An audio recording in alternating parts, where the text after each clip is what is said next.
Hey, aloha. So the question I want us to think about today is how do you start up a spiritual conversation with someone? Or maybe even more specifically, we might want to think about how do you start up a spiritual conversation with somebody and not appear like you're being pushy or kind of over the top. So let's think about this today. I really believe for a lot of Christians, it's not that they don't want to talk about spiritual things, or it's not that they don't want to talk about their faith. I think for a lot of them, they're just not sure how to bring it up the right way. That is to bring up spiritual things without seeming pushy, because there are people out there like that. That it seems like you can almost kind of see them coming. They they can start, talking about things that's like, oh goodness, I can almost see that they've got an agenda. They're wanting to push something over on me, and I don't want to appear like that. So we've been talking about evangelism. We've actually been doing an evangelism series for the past few weeks before Easter week, and so today we're going to pick back up with it. And the passage that we're going to be looking at today is going to be in Acts chapter 16. Acts chapter 16. So you can turn there in your Bibles if you want to. We're going to read a few verses here in just a moment.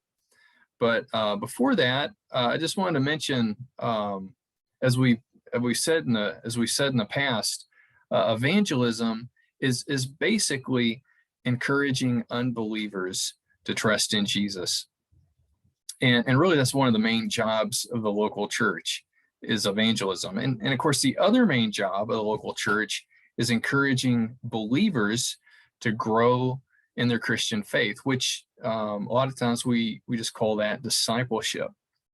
And so evangelism and discipleship together make up the main job of the church, which is what we would call the Great Commission. And so, I refer to these terms a lot. I keep going over these things. So I want to make sure that you're familiar with them, and that okay, yeah, that's what this means.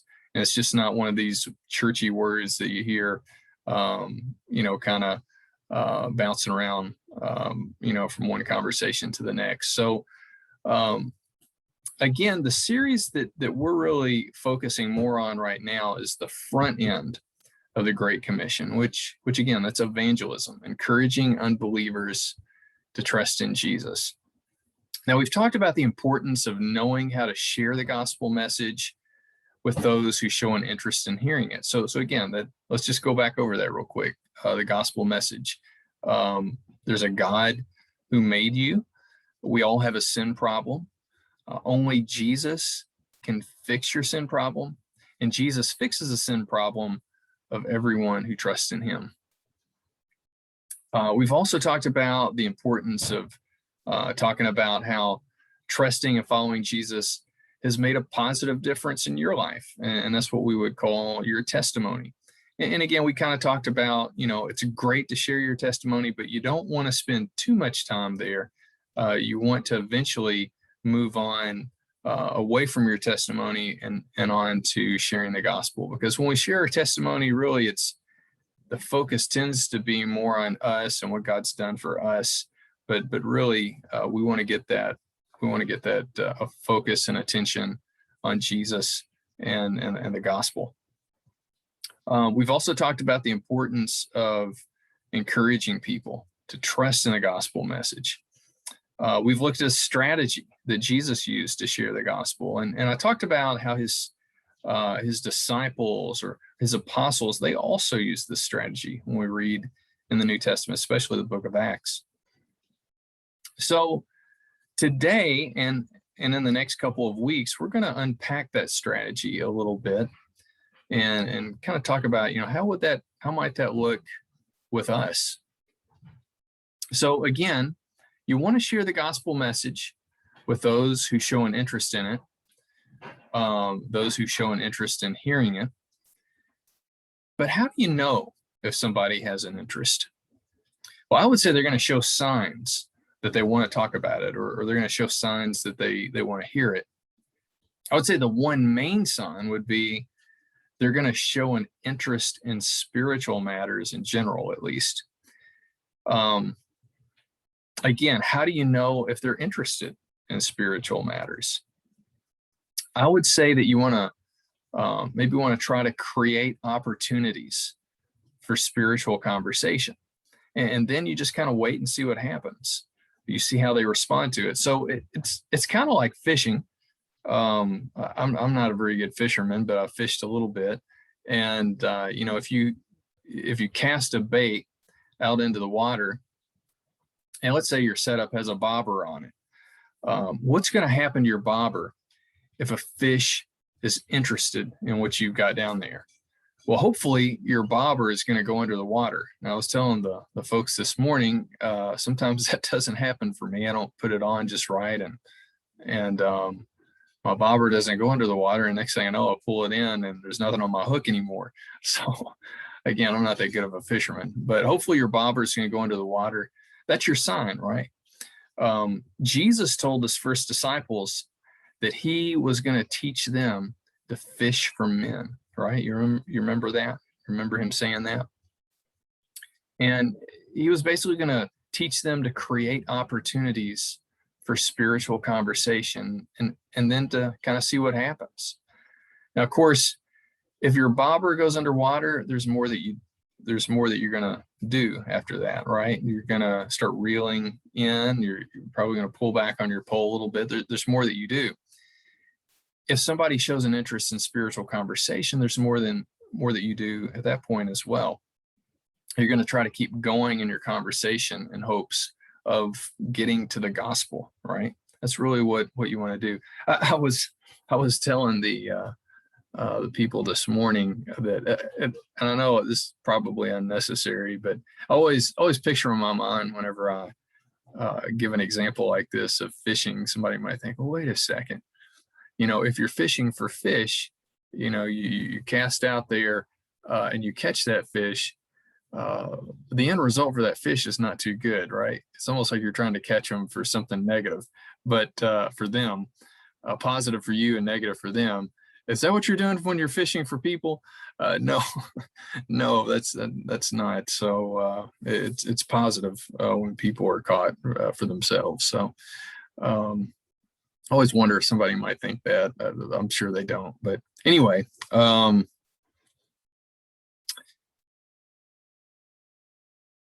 do you create opportunities for spiritual conversation without seeming pushy about it? So what we're going to do today, we're going to look at an example in the book of Acts from the Apostle Paul, and really there's many examples from the New Testament that we could look at. I chose this one. So let's just let's just go ahead and read it. So again, we're going to be in Acts chapter 16. We're going to start in verse 11, and we're going to read down to verse 15. And here's what it says. It says, so setting sail from Troas, we made a direct voyage to Samothrace, and the following day to Neapolis, and from there to Philippi, which is a leading city of the district of Macedonia and a Roman colony. We remained in this city some days, and on the Sabbath day, we went outside the gate to the riverside, where we supposed there was a place of prayer. And we sat down and spoke to the women who had come together. One who heard us was a woman named Lydia from the city of Thyatira, a seller of purple goods, who was a worshiper of God. The Lord opened her heart to pay attention to what was said by Paul. And after she was baptized, and her household as well, she urged us, saying, if you have judged me to be faithful to the Lord, come to my house and stay. And she prevailed upon us. All right, so here in this passage, we find that Paul created an opportunity for spiritual conversation, right? So what I want to do here is share a couple of tips for creating spiritual conversations, okay? 2 tips for creating spiritual conversation. And the first one is create a small group for spiritual conversation. Create a small group for spiritual conversation. So in our passage, Paul didn't create a small group for spiritual conversation. He found one, right? He looked for one, and he found one for the purpose of creating an opportunity for himself to speak to others about spiritual matters. So Paul and his companions had just traveled to this place called Macedonia, and they came to a city that was called Philippi. And when we look at verse 13, it says that they went to the riverside on the Sabbath day in hopes that they would find a prayer group. Now, let's think here for a second. Why were they looking for a prayer group? Because, they already had a group of themselves that they could pray with. Let's just pray amongst ourselves as a group. They could have done that. Well, the reason why they were looking for this prayer group, they were looking for others who could be who might be interested in spiritual conversation. Now let's think here for a second. If you want to find somebody who's interested in talking about baseball, then go to a baseball game, because there's going to be people who are gathered there at the baseball game who are interested in baseball and probably interested in talking about baseball. That's one of the best places that you can look. Let's say that you're interested in finding someone to talk to about old coins, old collector's coins, okay? I would encourage you to go to a coin convention. And I can almost guarantee you that you're going to find people who are going to be interested in talking about old collector's coins, right? That's where you would go. I mean, there's other places you could go too, but that's definitely one place that you could go. If you want to find somebody who's interested in spiritual conversations, go to a prayer group. And really, that is what Paul and his group did. They found a ladies group who were there to pray together, and those ladies welcomed them to join them, and they were able to talk with them about spiritual matters, because these ladies were interested in spiritual matters. That's why they came together, right? That's why they came together to pray. They were interested in spirituality. Now we find that when Paul traveled around from city to city, his style, his strategy was he would start off by going to the local synagogue first. Okay, when you read through Acts, that's what you find him doing when he'd go into a new city. He'd go there first, to a synagogue. And why was that? Well, it's because that is where people were gathered together who were interested in spiritual matters. Jesus did the same thing whenever you read about the gospel account, especially early on in his ministry. When he's going around from town to town, he would start off by going to the synagogues first. Why? Because that's where people who wanted to talk about spiritual matters, that's where they gathered. And that's what he wanted to do. Now, and why didn't Paul go to the synagogue in Philippi? Well, because there wasn't one. So he wanted to go to the next best thing. So he looked for a prayer group instead. And that's one reason why I encourage you guys to try to be involved in a small group. I emphasize that a lot, and will continue to. But, we have several small groups available here at Eleele Baptist. We've got a Sunday school group that meets right before the worship service at 9 o'clock, meets at the front of the sanctuary. Really encourage you to come to that if you feel safe getting out. And Gary leads that. On Tuesday evenings, Gary also leads another group. It's basically the same thing that he does on Sunday mornings, but this one is Tuesday evenings over Zoom. So that's another option. We also have a small group that meets together. Right now they're meeting by Zoom on Tuesday evenings for youth. Okay, this would be like older kids and teenagers. So they get together on Zoom. We also have on Wednesday afternoon a group that meets by Zoom for ladies, and Mary leads that group. So Another group we've got meeting right now on Wednesday evenings. Some men come together is actually over at Keone's house in his carport. That's a real laid back atmosphere. So, if you're interested in any of these, let me know or let one of these people know, and we can try to help you get plugged into one of them. Again, I've been talking about this for some time. We haven't been able to do it yet, but hoping to start a couples group, maybe for maybe on a Tuesday evening. And it would show some marriage videos, pretty short videos, but things that talk about relationships from a biblical perspective, and then offer some time for discussion after that. So that's one thing that we're hoping to be able to offer sometime in the near future. But again, a small group, it creates an opportunity for you to enter into spiritual dialogue. So we really don't have that dialogue in a worship service, but you do in a small group. And it's really important to be able to have that opportunity. And of course, those who come, they're interested in spiritual conversation. Otherwise, they wouldn't come. They wouldn't be a part of it. Or they're at least, even if they don't engage in it too much, they're at least interested in listening what others have to say. And really, there's a couple of kinds of conversations that you can have in these small groups. One, you can encourage one another as believers to grow in your Christian faith and really walk one beside of one another. I know that's definitely going on in the small groups that we have, in our church right now. But you can also encourage unbelievers who come to these things. You can encourage them to trust in Jesus. And really, that's what Jesus did. That's what Paul did. That's what the other disciples did. It was, just a strategy that they used. Now, in our passage today, again, Paul didn't create a group. He found one. But he would also create groups from time to time. So, I'm kind of reminded in Acts chapter 19, Paul had joined a group in the synagogue there in Ephesus.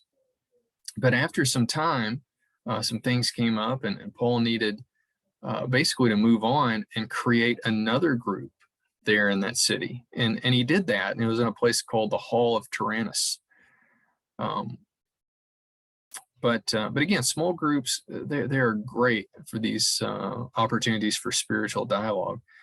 Now, if we don't have a small group here at Eleele Baptist that fits your schedule, I would really encourage you to get in touch with me and talk with me about it.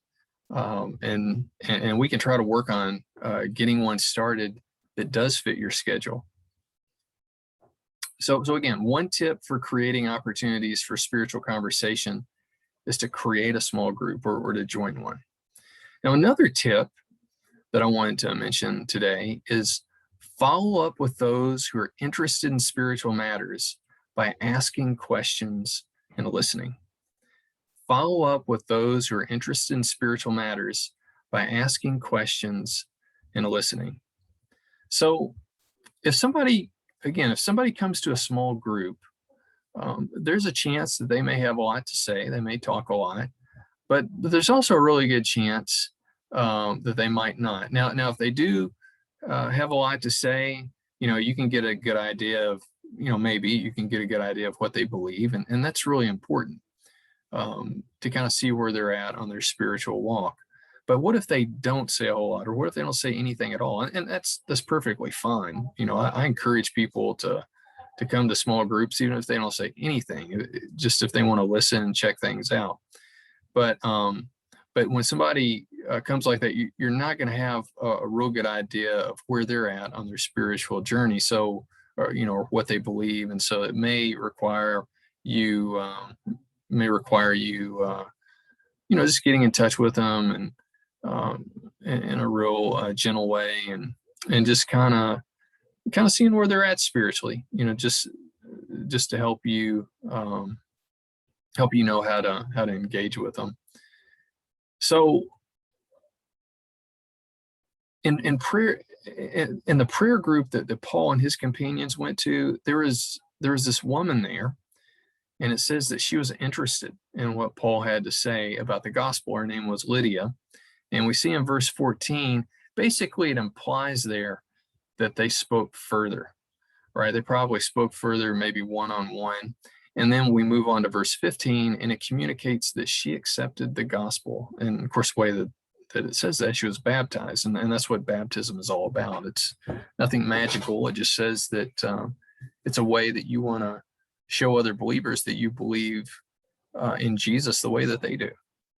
And that's the way that Jesus told us to do that.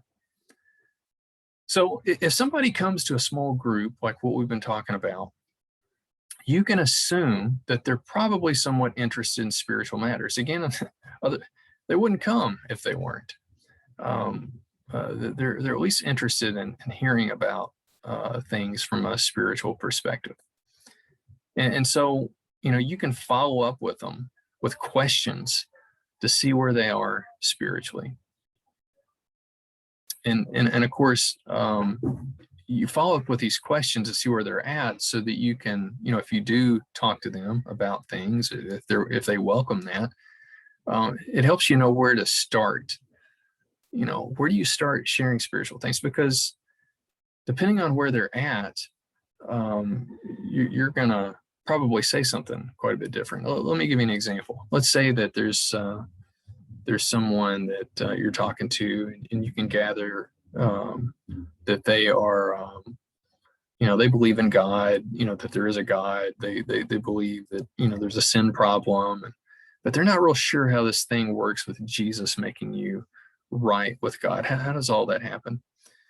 Well, if I know that, I know where I'm going to start. I'm going to start, right there. But you may be talking to somebody else, and they're like, I don't even know if there really even is a God. Well, with somebody like that, I'm going to start in a whole different place. In fact, I may not even use the Bible with somebody like that. I may approach things more from a philosophical standpoint, thinking about, kind of like the way Paul did when he met with the Athenians in the book of Acts. So, just kind of talking about, looking at, the evidence we see in creation, that sort of thing. So, you can start in different places. You kind of have to diagnose things. It's kind of like if you were to go to the doctor, hopefully you're not going to walk in there and they're just going to start prescribing you certain drugs or certain things that you need, without first talking with you to see what's wrong with you. Or, if you take your car to the mechanic shop and you say, well, there's something wrong with my car, and they just start changing parts without first diagnosing it and seeing what's wrong with it, right? So that's kind of the thing with when you're talking with someone spiritually. Before you start talking to them about spiritual things, if they welcome it, you want to see where they're at spiritually. So you want to ask questions and kind of see what they believe. So these are some things that you can do. If somebody's gone to a small group, you know that they've shown some interest in spiritual matters, you can kind of, maybe follow up with them and kind of see where they're at, on certain things spiritually. But of course, it doesn't have to be somebody showing interest because they've gone to a small group. It can be many other things. So, I'm reminded in Acts chapter 8, Philip the evangelist, he was walking down the road and he happened to hear this man. He was an Ethiopian eunuch. He was reading from the book of Isaiah. And the fact that he was reading from Isaiah was a sign that the Ethiopian was somewhat interested in spiritual matters. Otherwise, he probably wouldn't have been reading it, right? But here's the question: was he interested in talking to Philip about it? Well, I don't know. So, Philip, that's, what Philip could have said to himself. I don't know if he is or not. So I'm going to find out. I'm going to go ask him, but I'm going to do it in a real gentle way. So he goes up to him and he just asks him. He said, well, hey, do you, I noticed you're reading from Isaiah there. Do you understand what you're reading? And of course, we know the story. The the eunuch was like, no, I don't understand, but I'd love it if you could, if you know anything about it, if you would jump up here in my chariot and talk with me about it. And so that's what happened, and it ended up a good thing there at the end. So so again, what kind of questions can we ask people, you know, to try to engage and initiate spiritual conversations? So what I've done, I've prepared some sample questions. They're not all you can ask, and you don't necessarily have to ask them robotically, when you're talking to people. But it's just something to kind of help you to think about. Hey, what are some questions that I can ask? So I sent these to you.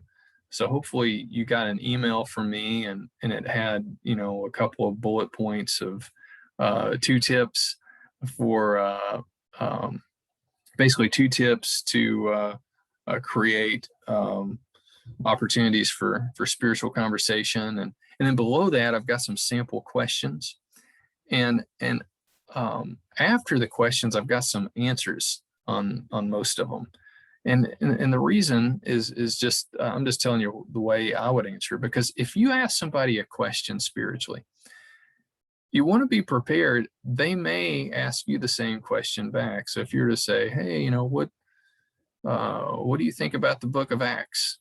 I'm just making this up, but what do you think about the book of Acts? And they may, I don't know, maybe it's, there's a lot of neat stories in there, but what do you think about the book of Acts? So you'd want to be, you want to think about, what your answer might be, right, before you ask something like that. So anyway, I've got a list of questions, and one of the things that along those lines I was talking about, I mentioned this morning in regards to being prepared, is that's what Peter tells us in one of his epistles. In 1 Peter chapter 3, verse 15, he basically says, honor Jesus by always being prepared to share what you believe and why you believe it. And of course, to do it with gentleness and respect. So I've got some questions. Again, hopefully you received an email from me with these questions. You can kind of follow along with them. But here's a few questions that I've got down here. And the first question is, what did you think? Now, the context here would be a follow-up from a discussion of, it could be a discussion from a small group, or maybe, I don't know what it is, but it could be anything. Say that, you've there's been some sort of a context where this person was exposed to something spiritually. It really doesn't even have to be Christian in order to initiate a spiritual conversation. Okay. So, but, let's say that you're in a small group. Let's say that, some sort of a topic came up. Maybe you guys were listening to something together or watching something together, and it had a spiritual element to it in some way. And you can just say, hey, what'd you think about that? And the key thing that you're wanting to do at this point, you're wanting to get them talking, to kind of open up, see what they think about things from a spiritual perspective, to get that spiritual conversation started. And again, the hopes is that you can generally move that in the direction of the gospel and be able to talk about that. Another question you may want to consider is, if you feel like the person's open to it, is just say, hey, is there anything that I can be praying for you about? Now, when you ask a question like this, sometimes you'll get people say, no, I'm good, or no need. But sometimes people say, yeah, you know what, I would welcome that. And oftentimes they will start opening up to you about just something going on in their life. And it's usually, something, could be health related, it could be something related to their family, but they'll start opening up to you. And when that happens, and they can see that you really do care about them, then those conversations become more personal. And the more personal they get, the more likely that they're going to be more willing to talk about things spiritually and maybe listen to things spiritually. So it's a really good, of course you definitely want to pray for them, but there's more that can come out of it as well, in the sense that you guys can to talk a little bit more about it.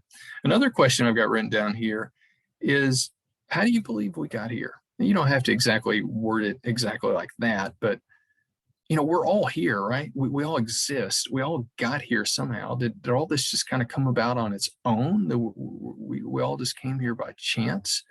Or was there a great creator who designed us? I mean, when I look at,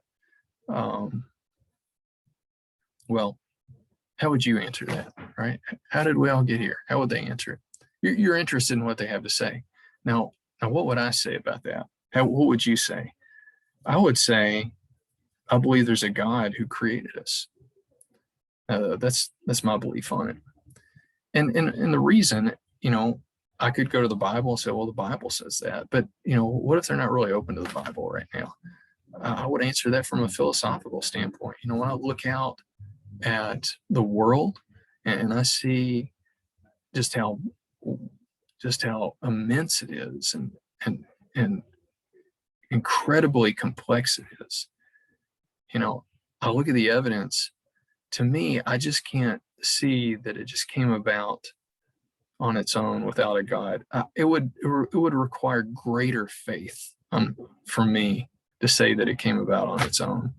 When I look at things like DNA and what's got to be there for it all to work, and this is a simple answer to a very complex question, a complex answer, but I just can't see how it could come about on its own. It really required a designer. So, yeah, that's my answer. I believe there's a God who created us. But again, one of the key things, you want to know where they are. Well, what do they believe about it? And if you get an opportunity to share what you believe, well, hey, that's great. And you keep wanting to point it in the direction of the gospel. Another question you can ask is, what do you believe is the main problem with the world today? I would be shocked if somebody said, well, I don't think there's anything wrong with the world today. There's a lot of hurting and a lot of problems and a lot of hate and a lot of violence and just all sorts of terrible things that happens. You don't have to look far, to see it. There's all sorts of issues going on in the world. And, what's the root of it? What do you think has caused all this? Why aren't things working very well? If somebody were to ask me, I've got it written down here. I believe there's a God who created us, and he created us with a design and a purpose, and we as a people have gotten away from his design, and there's negative consequences because of that. Now, I've got it written down here, but I would base it, I don't know if I would say it word for word like that, but that would be the gist of my message.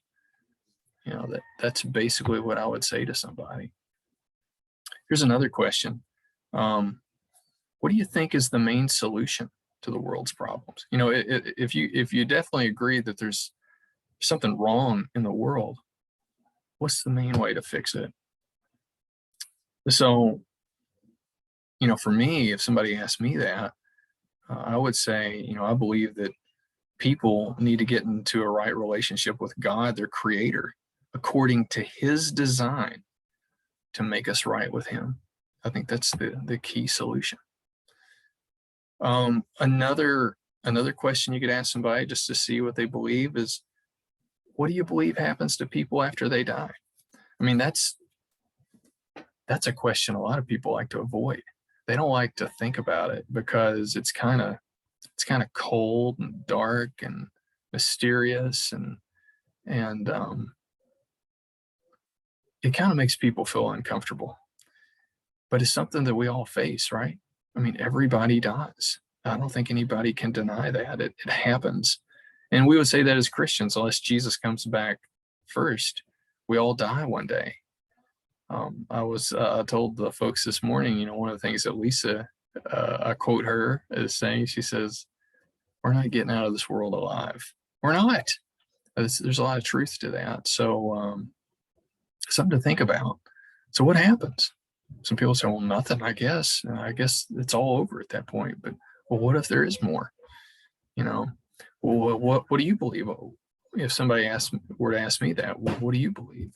I would say something to the effect. I would say, well, I believe that people continue to exist. Those who are in a right relationship with God, I believe they're gonna to live on forever, and with Him in peace. But those who are not in a right relationship with God, they're going to live in agony and sorrow forever. I believe that. Um, Another question, spiritually related question you can ask is, well, okay, yeah, I believe there's a God, and I believe that there's a heaven that you can go to afterwards, and maybe you got to be good to do that. Let's assume somebody believes you got to be good. How good do you have to be? How good do you have to be to get into heaven after you die? Some people say, I don't know. I think God will just let everybody in. Some people believe that. Some people might say, well, I'd say you got to be more good than you are bad, or you got to be real good. Or people have all sorts of different beliefs. Of course, I want to know, what does God believe?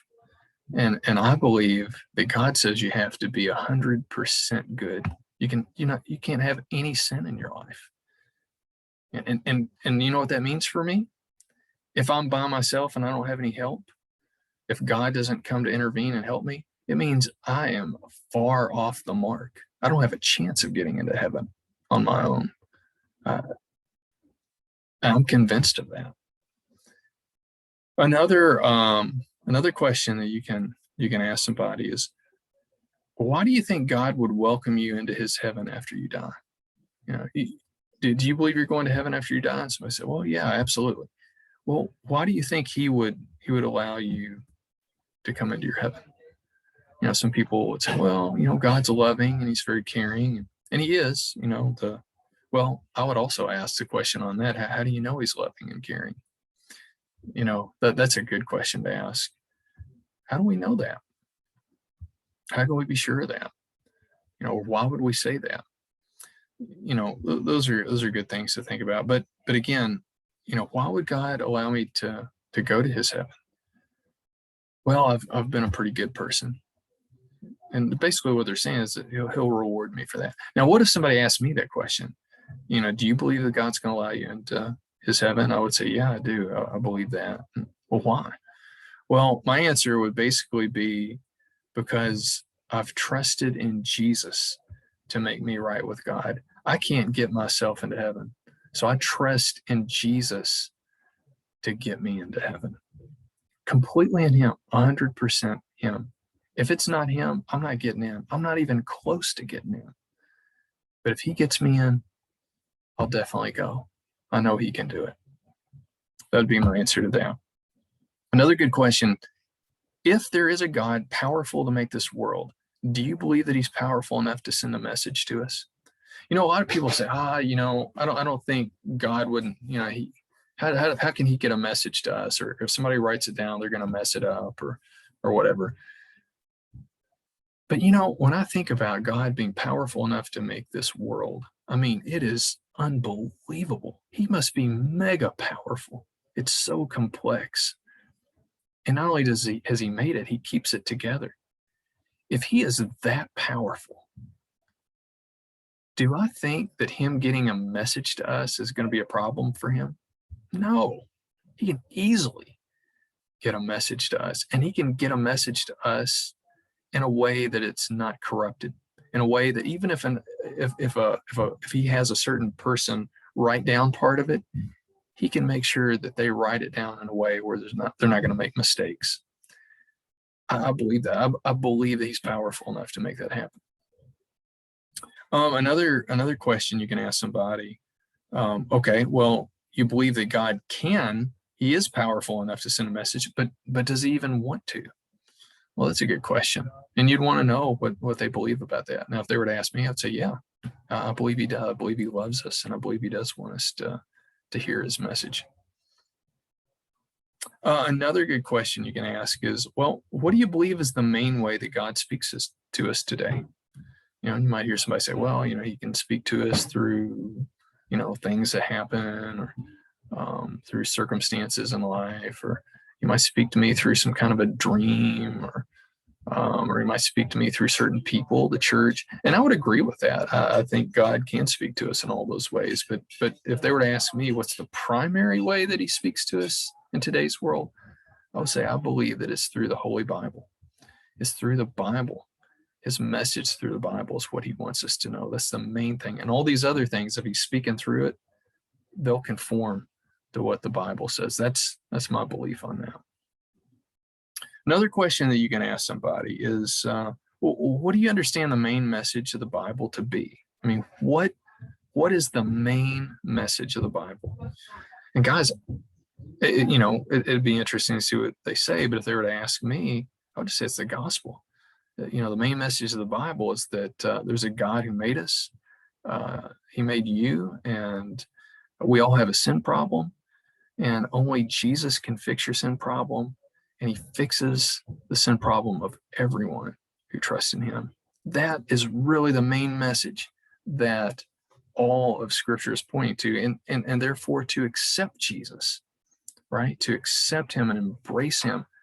And when you do, you can be made right with God for the very core purpose of all of life. And the core purpose of all of life is to worship God. That is to delight yourself in God and take pleasure in who God is, and to praise him for who he is, and to have that rich, good relationship that he can wipe away all of your sins through Jesus. So that's really what the Bible is pointing to. That's the main message. Another good question you can ask somebody is, well, who do you believe Jesus is? Some people say, well, he never existed, or he's a fairy tale person, or yeah, he existed. He was just a good person who helped people, or he was a good teacher, something like that. But it's interesting to see what somebody might say. Now, if they were to ask me who is Jesus, I would say, well, I believe he's God. I believe God actually coexists in three distinct persons: Father, Son, and the Holy Spirit. And I believe that Jesus is God in the person of the Son. And he actually came into the world as a man. He didn't stop being God, but he continued being God. But now he is also man. So he's fully man and fully God at the same time. And he through his death, when he died on the cross, he paid for the sins of all who would be his people, and he proved it by coming back to life a couple of days later. That's who I believe Jesus is. Another question you can ask somebody is, what do you think it means to trust in Jesus? And be interesting to hear what somebody might say. But if they were to ask me, I would say I believe to trust in Jesus is to trust that only he can make me right with God. I believe that it means to trust that he always tells the truth and keeps his promises, and we see these things in the Bible, and also to trust in his direction for my life, to trust that that's the best direction for my life, and that is, I'm going to do my best to try to obey him because I trust him. So guys, these are all, I think, good questions. You may want to ask people and just kind of see where they're at, and these conversations can hopefully progress and move towards the gospel and you being able to share with them. But again, I think small groups are good for these types of things, at least to initiate, is somebody interested in spiritual matters? And therefore, I just really want, if you're not already, I want to encourage you to be part of a small group here at Eleele Baptist Church. And there you can encourage one another as believers to grow in your Christian faith, but you can also encourage unbelievers who come to trust in Jesus. But here's a question. What if I'm in a small group and I really don't have unbelievers in my group? How can you get unbelievers in your small group? And so that's what I really want to be talking with you about over the next couple of weeks. So as we close here today, are you letting God use you to create opportunities for spiritual conversations with others?